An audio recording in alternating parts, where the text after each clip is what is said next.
gentlemen, may I direct your attention to something quite extraordinary?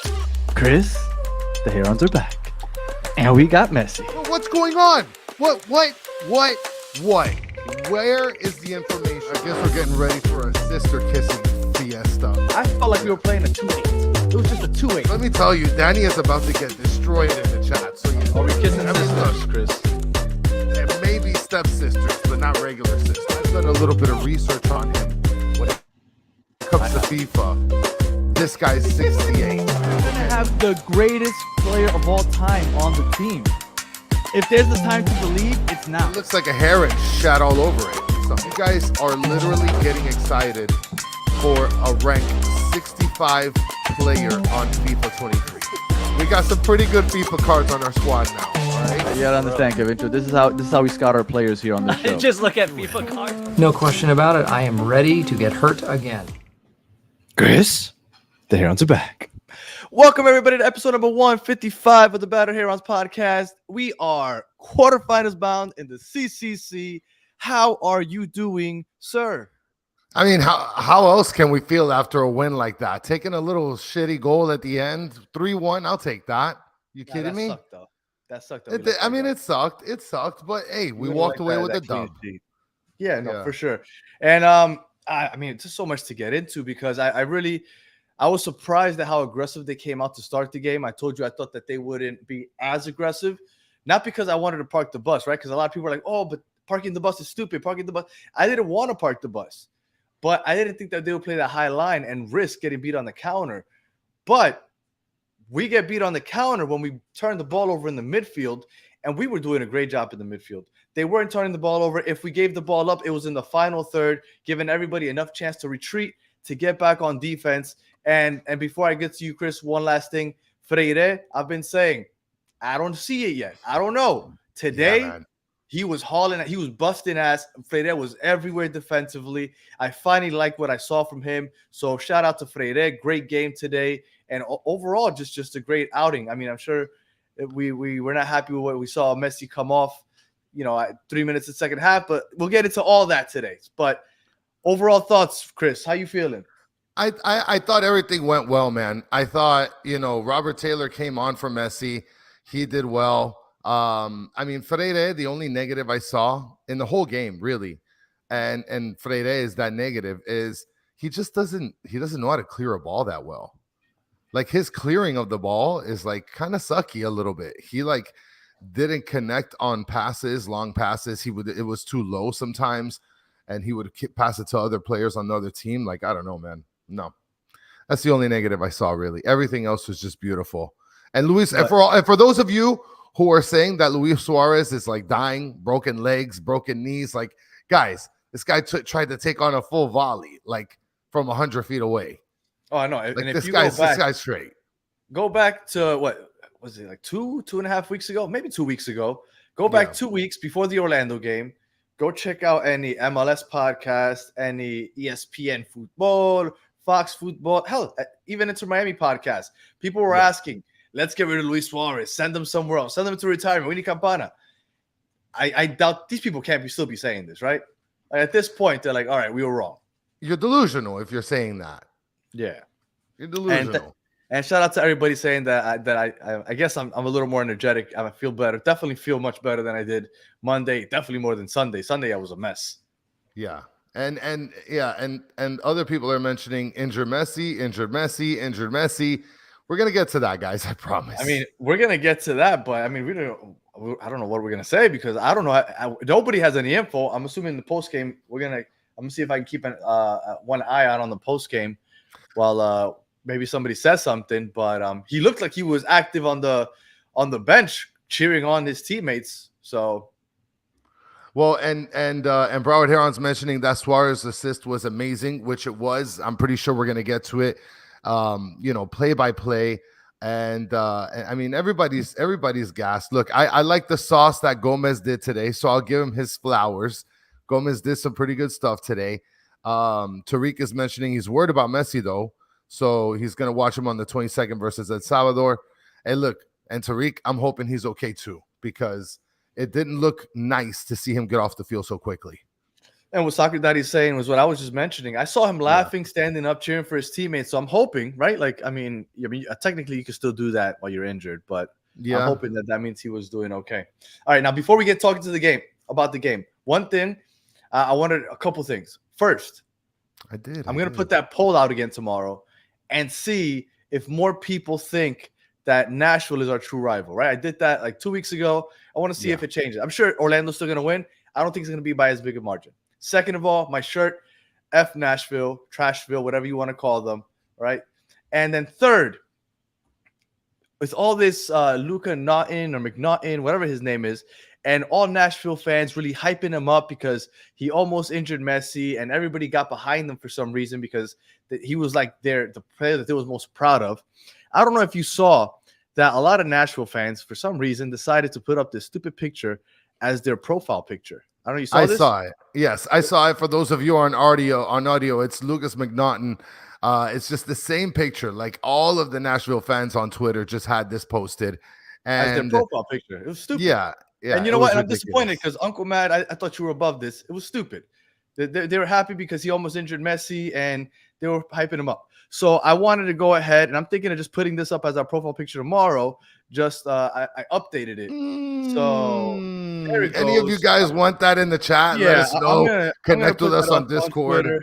So we can go ahead and return that to them because, there you go. There's your Lucas, eliminated, heading home. All he does is lose. So I'm going to update that. I'll put that as my profile picture tomorrow. And, so they can go ahead and shove that where the sun don't shine. All right, Chris. Yeah, go ahead. You can take it away. Yeah, I mean, everybody's requesting that picture. I saw Uncle Mad with it on. He just told everybody in the Twitter stratosphere, like, hey, take advantage and post something very crazy because they're not going to tell who did this. So I think that's beautiful. I'm going to post that on my picture immediately. Yeah. I'm going to tweet it out. And then for those of you in the chat, if you guys want it, he's going to do that soon. And we'll probably post it on the Discord too. So we'll give you a link to the Discord so you guys can be able to hop onto that as well. So bye-bye, McNaughton.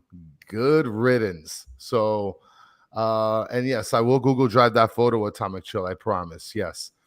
As far as and look at this, OG watching us from Nigeria. What's up, brother? Thank you. Shout out to OG or sister. Or and yeah, it's a beautiful picture, Alex. We're gonna shoot it out to you guys so that way you can be able to go ahead and enjoy and put it up. Yeah, man, this was a phenomenal game. Look, a lot of people are looking at Messi and saying, well, did he get injured or something like that?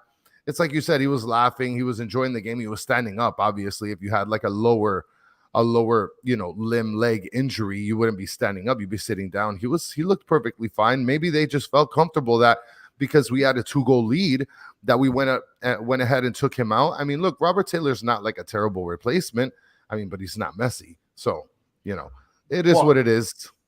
As if, obviously I'm not, but if I was, let's say if I was a Nashville fan, I would have found like a surge of like hope.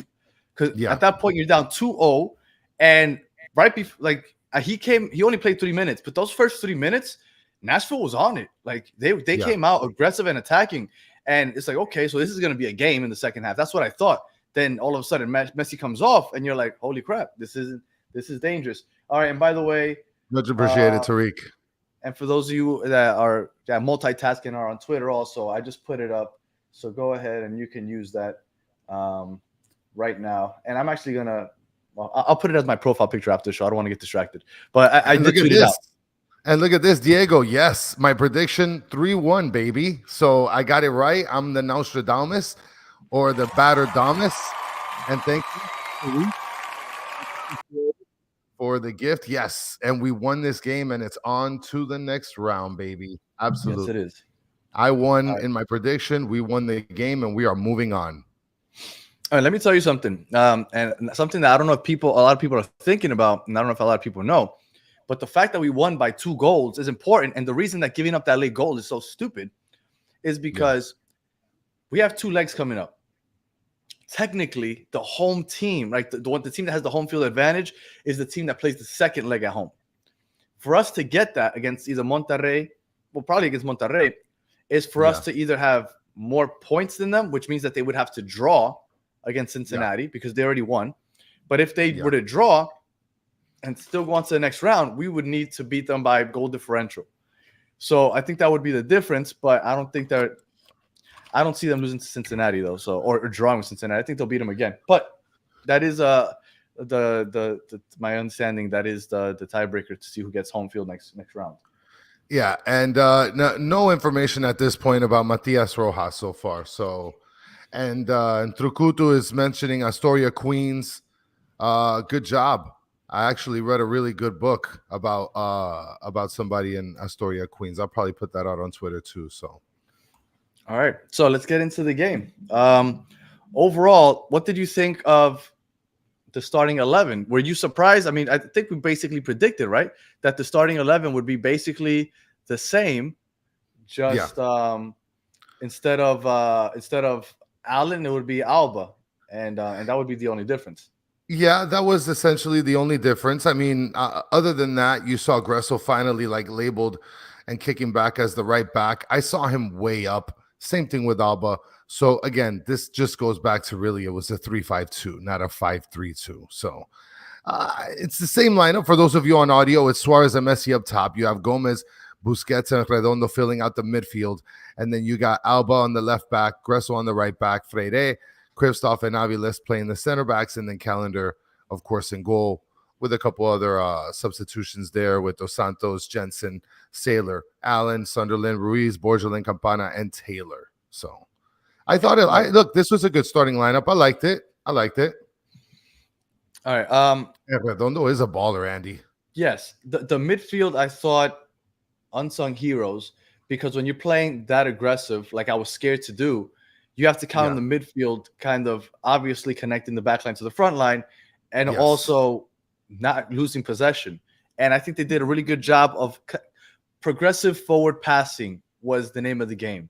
Like they weren't just kicking it around in the midfield. Like it was aggressive forward passes. And I mean, because of that, we didn't turn the ball over in the midfield. We didn't get caught on the counter as much as we usually do. And again, when we turned the ball over, it was usually in our final third. So we had enough time to retreat. And let me tell you something. When they had a chance to counter, even Kristoff, I felt like everybody really wanted this game because I felt like everybody was hauling ass. I really enjoyed the effort, I guess if you could say, which I hate saying that with professionals because you're a professional. You should always give effort.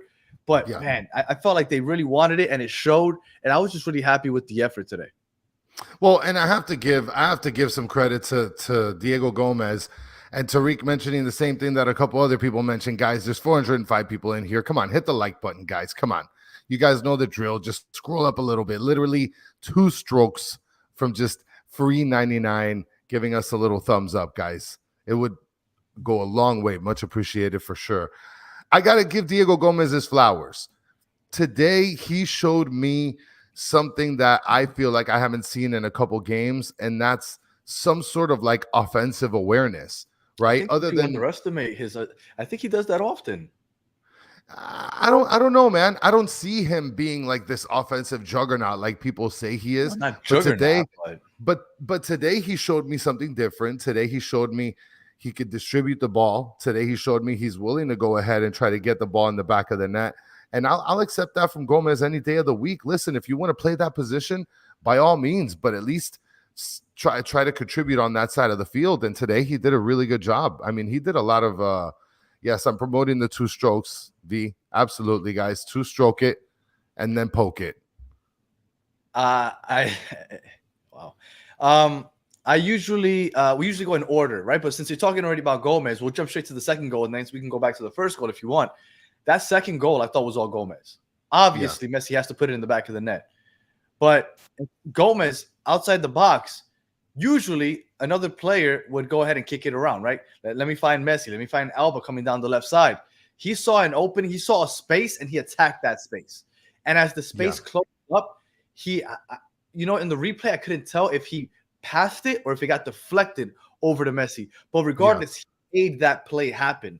And it found its way to Messi, and Messi does what Messi does. He found the back of the net. But that doesn't happen, kind of like that last goal against Nashville over there in Nashville last week, where David Ruiz got that going.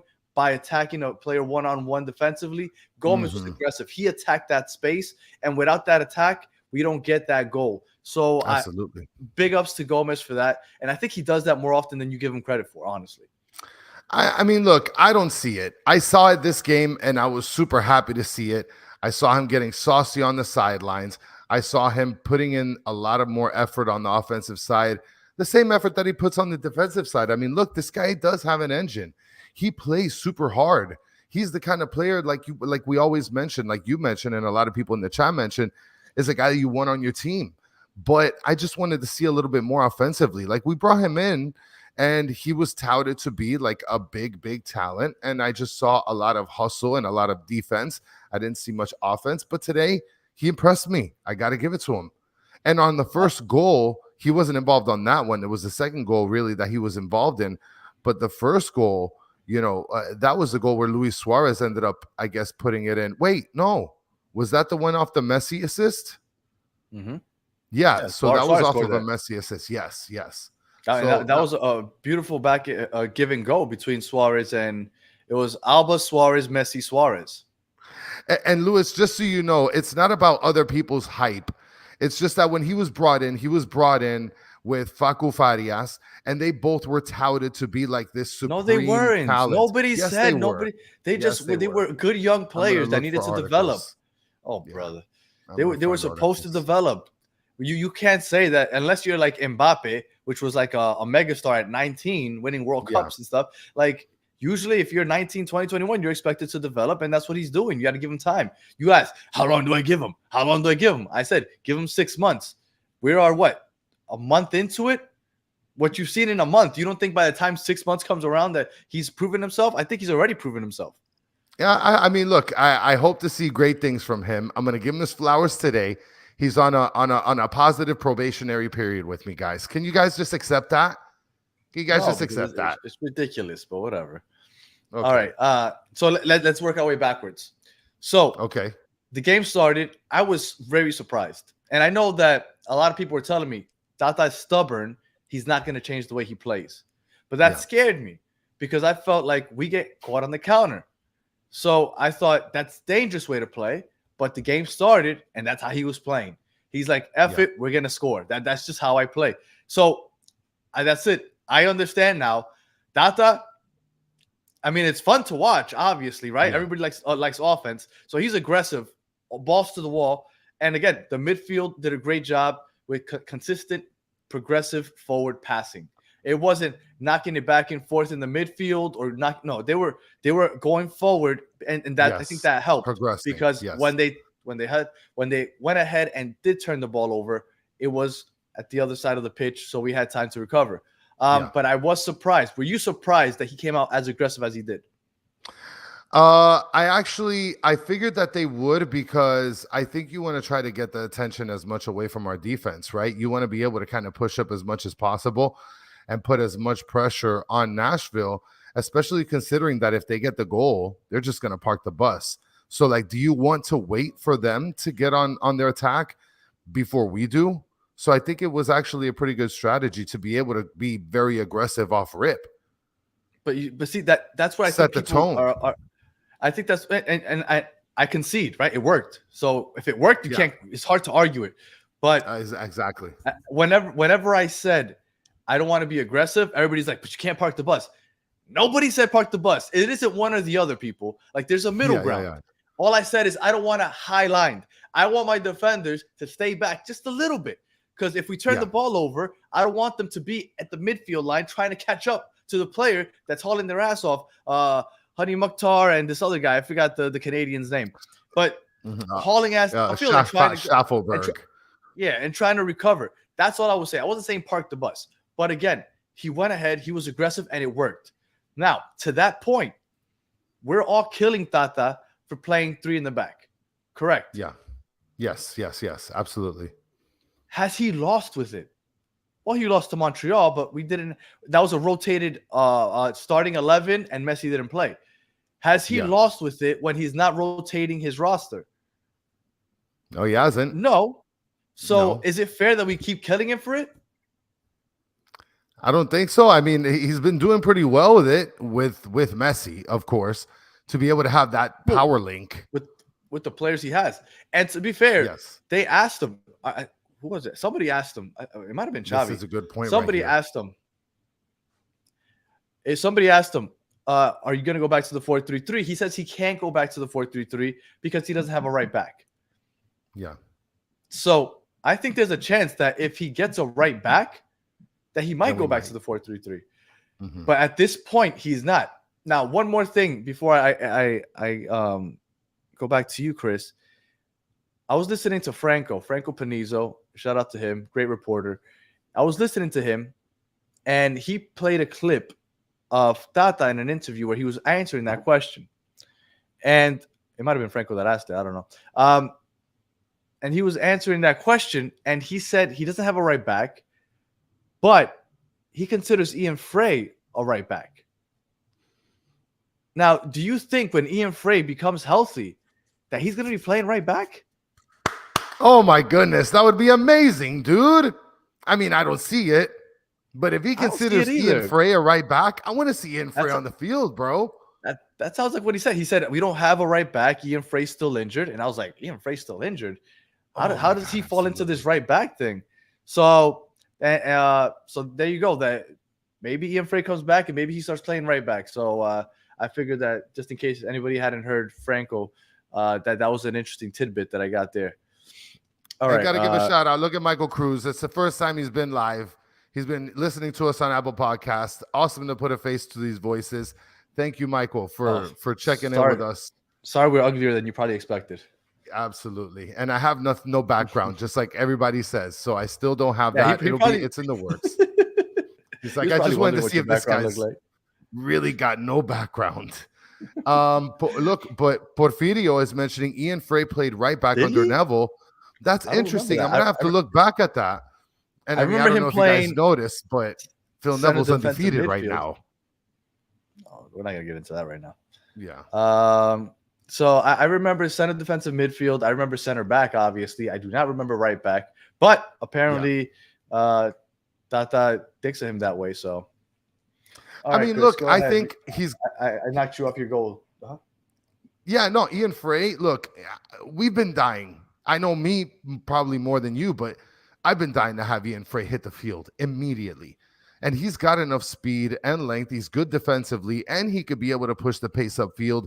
So I think that Ian Frey, I mean, not that I've seen it, so I don't know what's to come, but I want to see him on the field regardless. So give me some more Ian Frey. I'm totally good with that. Give me Ian Frey playing right back, and I'll take that in a heartbeat. Right. Well, let's see. All right, so we move on. So you wanted to get back to that first goal. So, yeah, getting back to the first goal, I mean, look, how amazing is it that they scored a goal quickly against us in the last game, and then we come out the gate scoring a quick goal against them. And it was a beautiful connection with Alba, Messi, and Suarez. I mean, it was just amazing. Messi, Suarez. Sorry, Alba, Suarez, Messi, Suarez. Because Suarez did the slightest. Oh, that's right. Yes, flicks like yeah. And Suarez is like the king of that. The way he does that perfectly. And he guided the ball back to Messi and then made that run. It's awesome seeing those guys play together. We're about to have a fight, Sean, because purple Gatorade is not the best. It's the yellow Gatorade. Okay. Purple Gatorade is not the best. But look, Luis Suarez scoring a goal early in the game, phenomenal, because now all these Suarez haters that think that he's going to be in a coffin in 2 weeks, he's doing amazing, right? I mean, he's been, since a couple games ago, he's been just goal after goal after goal. I mean, this is great. This is great to see. Well, and the thing is that it's not just goal after goal after goal. It's playmaking. Yes. He's making plays. He's creating chances for others also, right? I think that Luis Suarez played great. Messi is Messi, so we don't even rate him because he's just amazing always. Yeah, of course. I thought the midfield, they did a great job. Like I said, constant forward, progressive passing. I thought that they did a great job also. Constant balls into the final third. So I was really happy with the midfield. Gomez did a great job. Redondo did a great job. Busquets did well. And then the back line, I told you, Freire, I thought is the best I've seen. Yes, what am I thinking? it Jordi is. Alba, obviously. Gressel, I didn't think Gressel pushed up as often as he usually does, which I'm glad about. I felt like when we were on the ball, we were still playing 4 in the back offensively, because Jordi Alba would push up almost like that left wing, and then Gressel would not push up as far as he usually does. Now, there were opportunities where he did go up, and there was one, and maybe you could tell me because I missed it. I was watching the game on mute. He had a chance at a goal, and he passed it up, and he passed it back to Robert Taylor. Now, was that because he was offside, or he just passed up that shot? I think that he didn't have a really good angle at it, and that's why he ended up giving it back to Robert Taylor. That's what I think happened there. That's what I think. I don't know. Maybe other people in the chat can put their opinions up, but that's the downfall of listening on mute. Yes, and unfortunately, I'm live from Area 51, guys. So I'll see you in a couple. I'll see you never. Couple light years. Oh, that was a good one. Yeah. So, and people want to see Uncle Matt on the live. Oh yeah, Mr. Krabs is saying, Uncle Matt, sorry, not sorry. Do you want me to hit him up, see if he comes on with us? Yeah, sure. See if he's available. See if he wants to come in for a quick a drive-by, right? Go ahead. Keep going with the first half. Let's see if he'll jump on with us. Yeah. I mean, the first half, look, we had that goal, right? That goal happened, and I mean, that changed the pace. That changed the momentum for everyone, not just the players, but a lot of the fans are finally feeling like we're finally going to get over this hump. We're going to be able to kind of create some of the distance. And then after that, we have another goal by Messi where Diego Gomez, your guys' favorite. And now I'm going to go ahead and give him his flowers. He did very well. Very happy to be able to see him do well. He supplied Messi with a beautiful pass, and that was him advancing the ball, Danny, right? If you remember correctly, he was the one that was advancing the ball, Diego Gomez, on that assist. So that's something that was really good. And yes, flowers for Gomez, fire emojis. Very good, man. I mean, look, he did very, very well. So very, very happy with his performance. Messi, of course, at the end of it, and decides to go ahead and slam it in the back of the net. So that was a beautiful goal. Real quick, going back to the first goal. After they scored the first goal, were you convinced that we were going to win? Because when we scored that first early goal, I was like, oh, game's over. Game's over because we have a 2-goal lead. I thought that it was a wrap. I thought, and then when we added that second one, I was like, there's absolutely no chance that they win. I don't know if anybody here in the chat got onto YouTube and saw our thumbnail early. At halftime, I uploaded a new thumbnail. It said, Inter Miami advances to quarterfinals. Like, that's how confident I was. I put it out into the ether. I said, boom, at halftime. I already had it up. The new thumbnail was up because I was that confident. I didn't put a score because I wasn't sure how it was going to end. But I was confident that after that second goal, it was a wrap. Mike V. McNaughton is going to smell like Suarez's nuts all week. And I don't know if you went somewhere else or if you were, because we put a picture up of the McNaughton. So catch that on Twitter. Download it. Make it your like Twitter emoji for like the next couple days or whatever. Profile picture. Twitter profile. Yeah, whatever, bro. You could tell I'm not really technologically like there with you guys. Mm-hmm. So come on. All right. So the rest of the first half, maybe towards the end of the first half, I thought that Nashville started getting a little more comfortable, started getting into the game. A couple moments where you're like, "Ooh, okay, that was close. All right."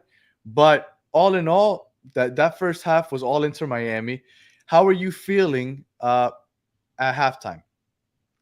At halftime, no, I was feeling great. By halftime, I mean, we got the 2-goal lead. And by then, I'll just give Michael Q his flowers. By then, I had been saying that Gomez was awesome. And we won the game because of Gomez. And, you know, I ended up, you know, liking the way that he played. And then by the halftime, I mean, we got a 2-goal lead, dude. It felt great. Real quick, Asif is up at 2:40 a.m. Shout out to Asif. Appreciate you. Shout out to you, boy.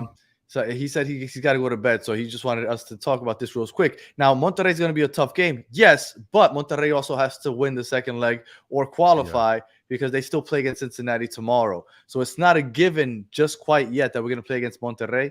So we'll see how that goes. But yes, if we do, we'll get into it, and I'm sure it will be a tough game. Absolutely. I mean, and Tariq V. Hold on, let me see this. So what? Tariq V is out here saying Mike V. He sees you on the other Inter Miami podcast. You cheating on us, bro? I don't like cheaters, bro. I don't like them, bro. You need to stay right here, bro. Nah, it's good. It's all love. And listen, the more content out there, the better. It keeps us all informed and you know, we're not always everybody's cup of tea. You want like serious stuff, you can go get that elsewhere. So we're serious. We are serious too. We're serious and we try to be we're serious when we need to. Yeah, we're serious when we need to, and we're fun when we need to, and it's good to have a little bit of both. So this is where you come to enjoy that. And like and subscribe if you haven't done so. All right. So second half. First 3 minutes. Nashville looks like they are very aggressive. They came out because they're chasing. They know they need to score twice, right? At least twice. Yes. And it showed a little nerve-wracking at first. And then all of a sudden you see Robert Taylor coming in. I wasn't sure what was going on. And then I saw the number 10 up there. And I said, oh, no. I looked at my wife. I said, that's not good. Yeah. She's like, well, what if that was part of the plan all along? I said, there's no way that the plan is to run him out there for 3 minutes in the second half and then for him to take off. Because if that's the case, you just don't play him at all in the second half. So obviously there's something there. There's something there. Well, and Deanna is asking the question, just join any news on Messi, is he hurt? You know, what if it was that they just felt comfortable with the 2-goal lead? What if they felt comfortable with the 2-goal lead? They felt good with how the game was progressing, how much in control we were. And they said, you know what? Let's take Messi out. I think that they felt probably pretty confident that the team was doing pretty well without him, and bringing in Robert Taylor isn't that huge of a drop-off. I guess, you know, anybody versus Messi is a big drop-off. But in terms of like what he can supply to the like dynamic of the team, I think it didn't work that bad, Danny. Did you? I think that if that is what you have in mind, you feel comfortable and you want to take Messi out, you do that at halftime. You don't wait 3 minutes into the half. And even less, you don't wait 3 minutes into the second half when it looks like Nashville might score. Like maybe if the first 3 minutes, all of a sudden we scored a third goal, or all of a sudden we're on their ass and they're like, oh, these guys are dead. Like mentally they're checked out. Then maybe. But you don't do that 3 minutes in. And then on top of that, when Nashville looks like the dominant side for the first 30 minutes, there's something there. What it was, I don't know. Hopefully it's not serious. I didn't expect them to play against DC this weekend anyway. So it's not too much of a loss for us at this moment. Yeah. But we'll see. Well, and by the way, I'll tell you. I'm sorry. Uncle Mad just replied. He was at a bar. He's about to head home. So he said that he can't join, but he said, one, he appreciates that they miss him and they want him back. Yes. And two, he said, and I quote, I'm going to quote this. Our manager overthought his tactics instead of sticking with what works, but ultimately the better team won, and I was right about Robert Taylor. So there you go. That's good. We got flowers, baby. Yep. And he shouts out to the chat. So much love. To Uncle Mad, and he sends it right back to the chat. And Joe Kerr is mentioning here he wasn't hurt from reports when we're talking about Messi. So Joe Kerr's in the trenches right now, reporting for us, reporting live from Indonesia. For those that don't know, Joe Kerr is a honorary battered heron. He he travels the world, he promotes us all over the place, and I guess he made it to Chase Stadium today. So keep us updated, Joe. Yes. And Tariq, who do you think is the best current team in MLS? Like, I think you already know what the answer is. It's us. Absolutely, Inter Miami. We are. Absolutely. Yes. Yeah. All right. So Messi comes off, Robert Taylor comes on. And what do you think about the second half overall? Well, the second half obviously was a little bit of a drop off. We scored what in the second goal was around the 23rd, 24th minute. After that, we go into halftime. Start off halftime, and it seemed a little slow, but we kept the pace well. We kept attacking, which I was actually very surprised that the team was like still pushing, still being very aggressive Trucutu is saying Theo mad, drunk as fuck. Tell him to get home safe. Absolutely, yeah. Drive Actually, safe, guys. that's literally what I told him. I said, Yeah. drive home safe. Yeah. Yeah. Driving home after a bar is never easy. Hopefully he's doing the Uber thing. I don't know. Yes. And that was the biggest surprise to me, that in the second half, we were still sort of being a very aggressive team, considering that Nashville is like on their skates, ready to try to turn it around on us to be able to, get the comeback. But that didn't happen for them. I mean, they did get a couple goals that were called back, or one goal that was called back, and then the last one that was, given. Yeah, I mean, for the most part, the second half was what Inter Miami didn't dominate it as much as it did the first half, but I don't think that they were as aggressive. I mean, Messi's not there anymore, so I think Nashville had an easier time of kind of locking things down, and I mean, we were okay with them holding possession a little more, and I mean, it was just back and forth until we got that third goal off that Suarez cross, and at that point, the game was absolutely over. After that third goal went down, I really don't think there's too much to talk about in that second half. Well, look at this comment by Jack Cart. Says that Tata says Messi came off as a precaution. They didn't want to risk anything, so they decided to just sub him off. Now, I don't think he's going to give anything out. Like, he knew the questions were going to come at full tilt. So I don't think that he was going to give anything off as far as like any sort of inclination that he's injured. But, I'm pretty sure it was a precaution. I mean, we did well. But why put him in for 3 minutes? Why put him in at all? What do you think? Like, he signaled? That would have been a good question. Like, did anybody notice him signaling something? He has to have signaled. He had to. Yeah, like he gave him like a bat signal. Like, dude, get me off that field, bro. Get me off the pitch. I mean, I guess I could see that. I guess they were like, I'm feeling a little bit of discomfort, but let me try to tough it out in the second half. And then 3 minutes in, and he's like, you know what? Let me not push it. And then he gave him the signal. So maybe that's it. Messi just didn't want to risk it. But I wish he just wouldn't have risked it at all for those 3 minutes. But I guess I can see that. Yeah, and Grace is mentioning Tata just confirmed Messi got discomfort just now at the press. So that's something that I'm going to be able to check out tomorrow morning. I mean, look, again, is it possible that he was injured or he was tweaked or whatever? Quite possibly. The good thing is that we saw him get off, sort of, jogging off, stayed standing, watched the game. He didn't go to the back of the, to a locker room. I think that there's a lot of positives to take away from that. Maybe if he was dinged, but at the same time, if he just, stayed on the bench and watched the game, I think he should be good. Probably not going to play on Saturday then. Forget about watching him versus DC United. What did you think of Drake tonight? I thought Drake played pretty well. I think our defense played better than I've seen all season. 100%. So obviously, in turn, Drake Callender has less work to do, but at least on the opportunities that he did have in terms of like to block and to parry things away, I think he did pretty well. A big difference than what we saw in the last game. Absolutely. But he had a huge save on McNothing. Yes, he did. It was like square right in his face, wasn't it? 0.0. Yeah. He got his arm up real quick. Yeah, that was a really, really great save. So, Tank, for you in the chat, there's no need for CJ Dos Santos. Oh, could you imagine Gillespie trying to block that? Oh my God, that would have counted for 2 goals.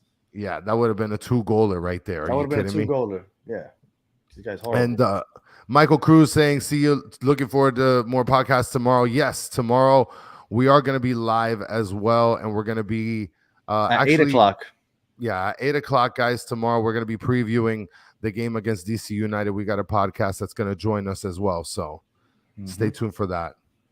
And Mr. Spider-Pig, yes, Gomez was a baller tonight. Yes, Gomez was a baller. All right, let's see. Anything else, Chris? You can think about the game. Well, you got the Robert Taylor goal, which was a beautiful assist by Luis Suarez. Like, listen, I can't stress this enough, but Solana was right when we previewed Luis Suarez. He's not just a goal scorer, but he's a goal facilitator. He is a playmaker. I don't want to take credit away from Solana because I know he's Uruguayan, so he like lives and dies by Suarez. But I think just about anybody was saying this. It was the weird impatient Inter Miami fan that was like, that's it, we need Campana, Yeah. we need Campana. Everybody knows what Luis Suarez has a career of this. He would literally did it in Brazil last year. He was the MVP of the league last year. 3 months ago, he won this award. Like, yes, Solana was saying it, but so was a lot of other people. Like, I know Solana because he's Uruguayan, but Suarez is a baller. You just had to give him time. I don't understand why anybody made such a big deal about that. And Hoffman is mentioning Suarez has 4 assists. So, and look, the proof is in the pudding, guys. Like Suarez, Truco is mentioning Suarez is good in general.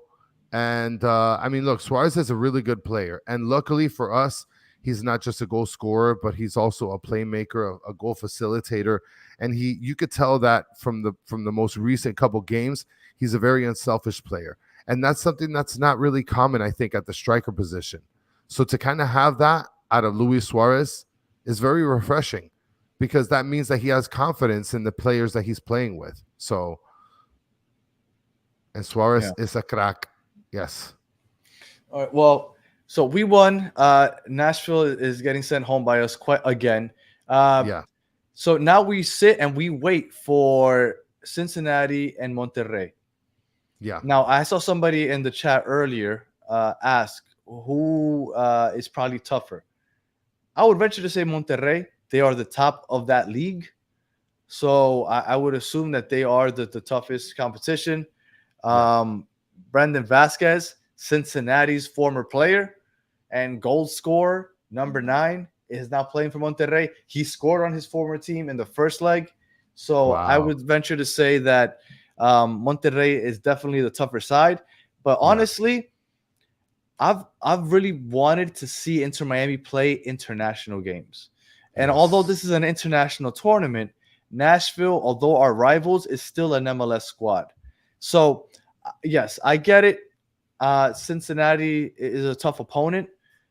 And I know Monterrey is probably the tougher of the two, but I want to play Monterrey.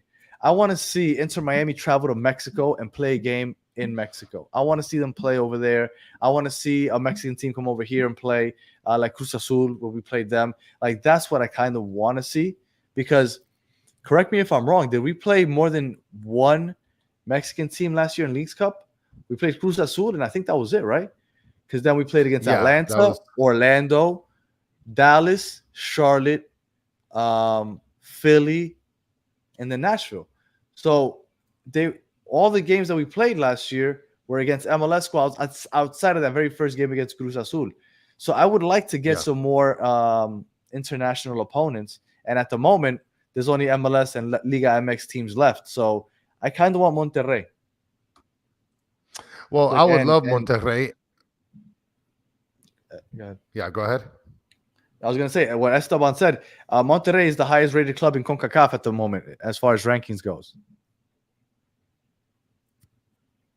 Yeah. And that would be a really good matchup. I think that it would be a really good matchup, not just for the sake of the team, but I think for the sake of the league as well.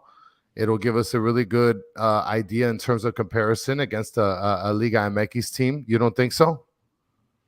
Yeah, I do. And Lucho Lalo is asking if we played any other. I don't think so. I'm trying to remember because, and I don't want to bore everybody with this, but it was Cruz Azul, Atlanta, Orlando, Dallas, Charlotte, Philly, and Nashville. Yeah, 7 games.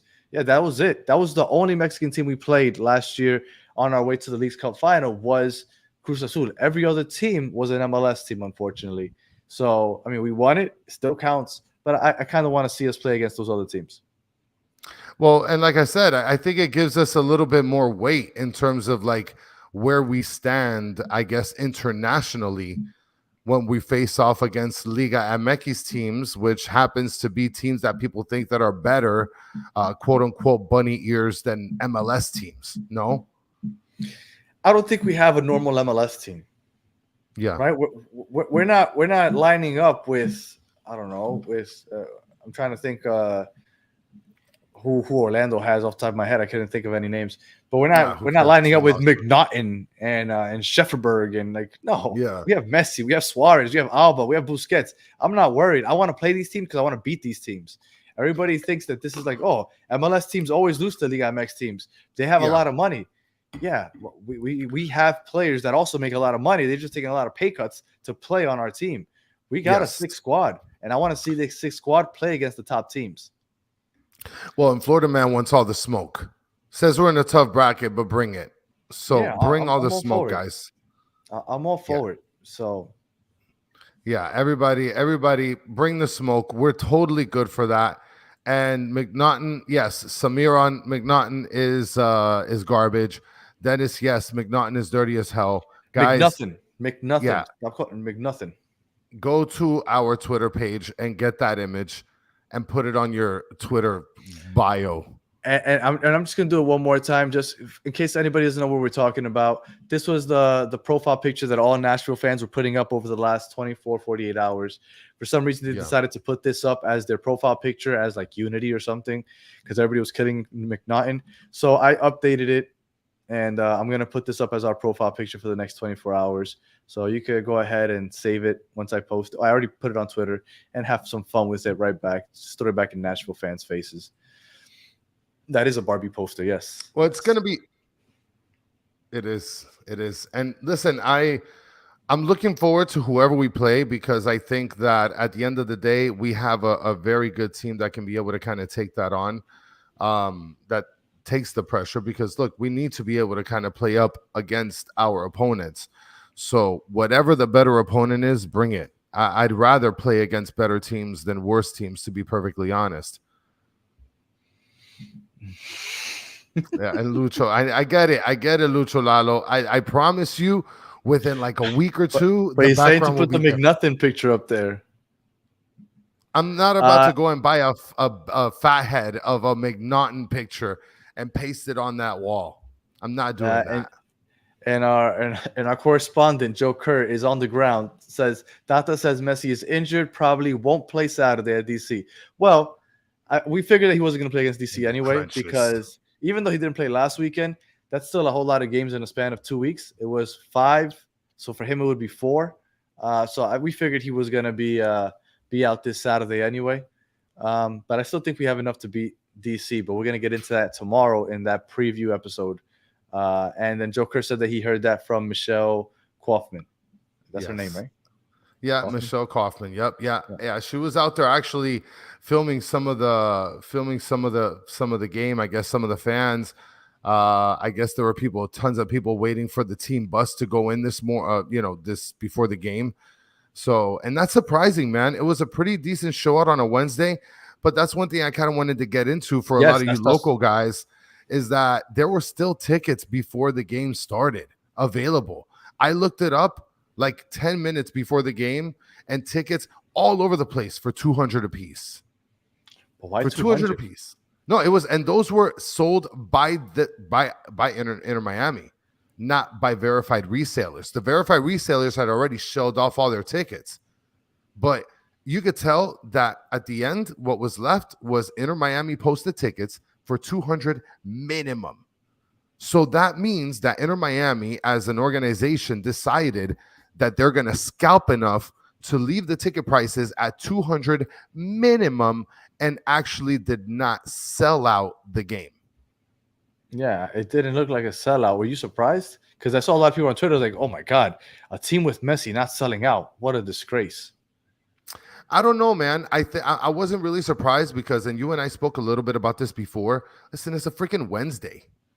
Like, Drive Pink, aka Chase Stadium, is not the closest thing to a lot of where the fans are based out of.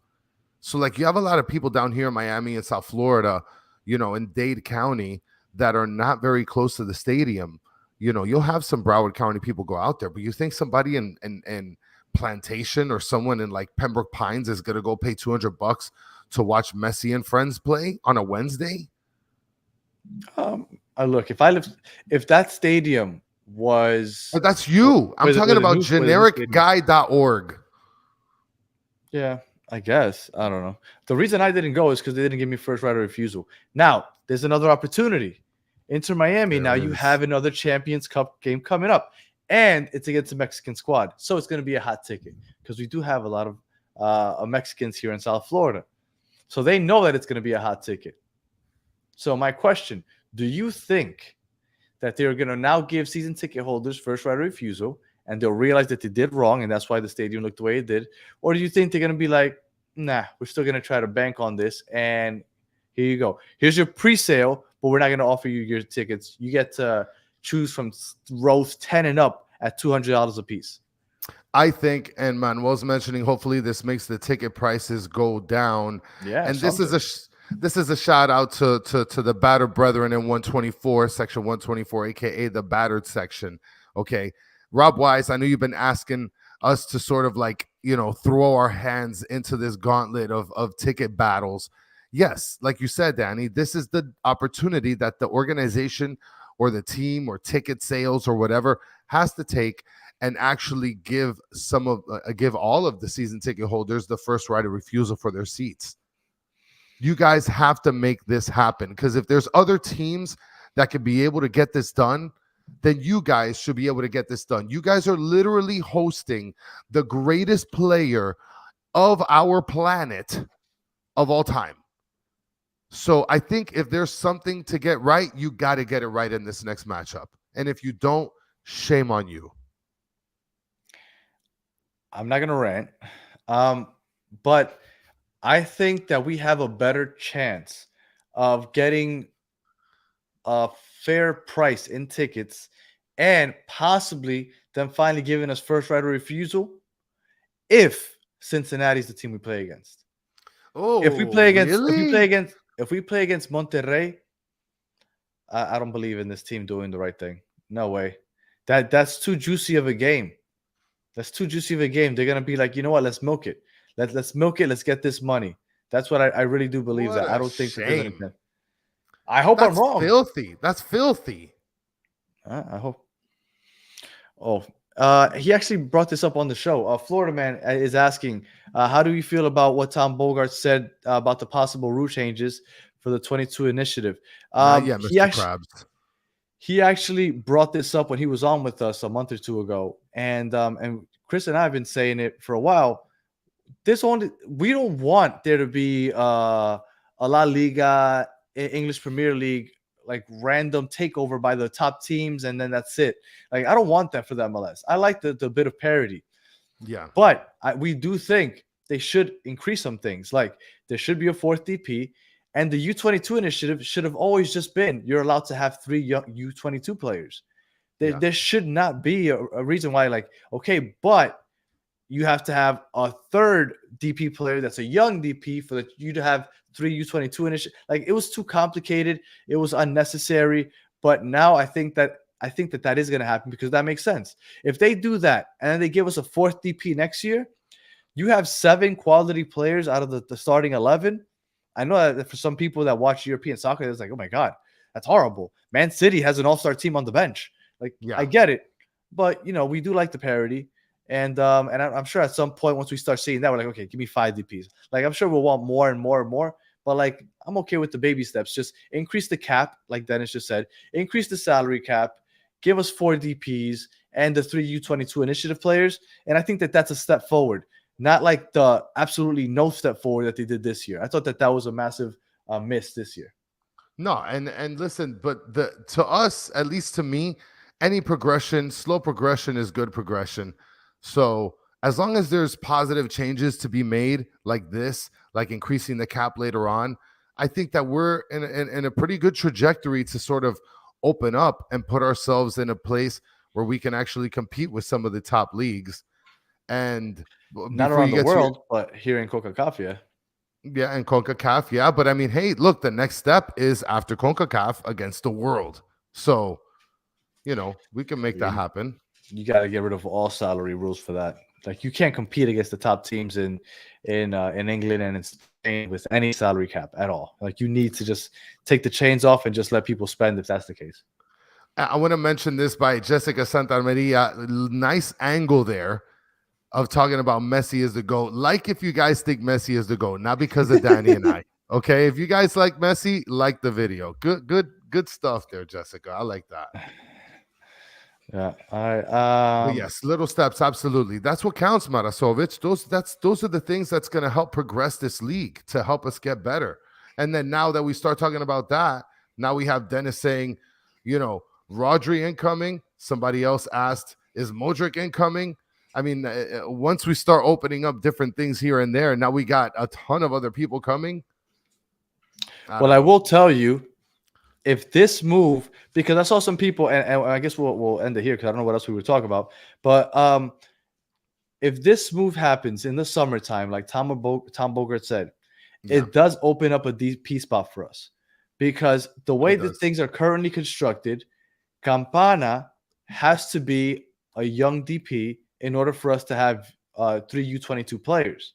Yes. If this happens, we can now either buy down Campana and open up that third DP spot and bring in a Modric or any other player, because we won't need that third DP spot to be a young DP.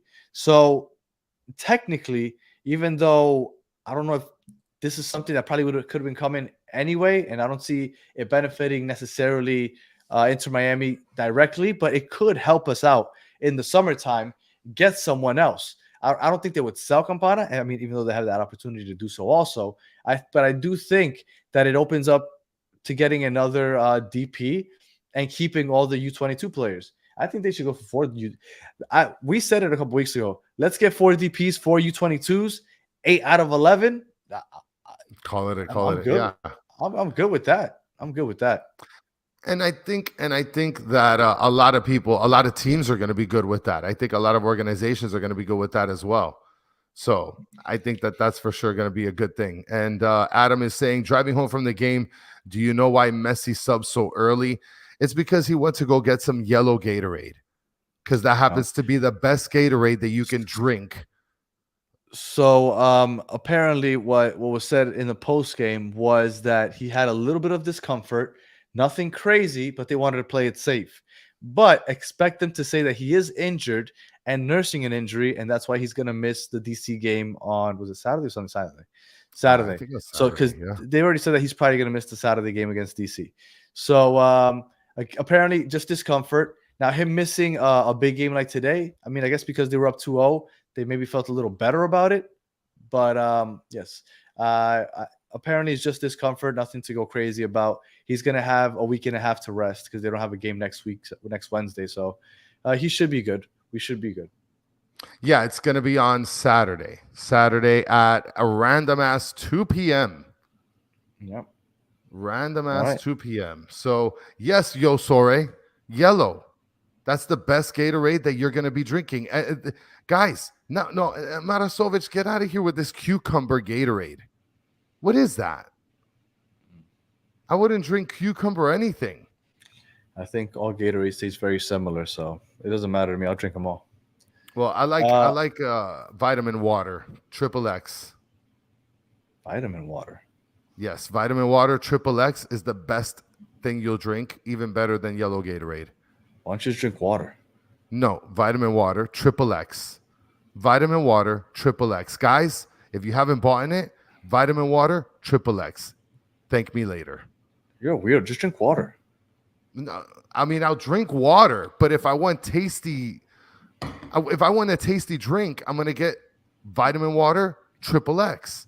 Do you even know what you know what? Do you know what XXX is? Is it too late for me to gas bag? I know what XXX is, but I don't know if you're gonna get a censored for saying that so many times that people are gonna like the YouTube, like I don't know what they use. The algorithm is gonna because we've been warned in the past about things that we've said, and it's like, hey, you gotta watch out, maybe, And I'm like, we're like, what the hell? What did we say? So you saying that often, I'm sure we're gonna get flagged again.